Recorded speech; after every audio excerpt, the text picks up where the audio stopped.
واحدة من الحاجات اللي بتفرق معانا هو إن إحنا يبقى عندنا support system متاح يعني أقدر أreach، أقدر أكلمه، أبعت له، أسأله، أطلب منه إن إحنا نقعد، ده متاح.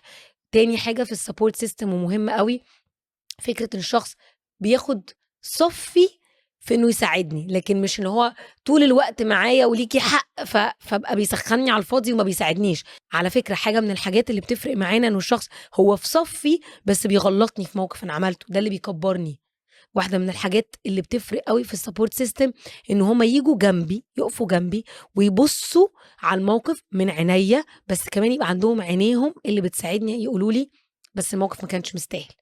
بس هنا الشخص ده اتحرّك من الFear مش من الحُب، بس هنا الانفعال كان زيادة شوية، بس هنا الموقف ما كانش مستاهل، أو الموقف كان مستاهل، برافو إنِّك خدتِ الموقف ده، جدع إنّك خدت الوقفة دي وما سكتّش، وده الsupport system.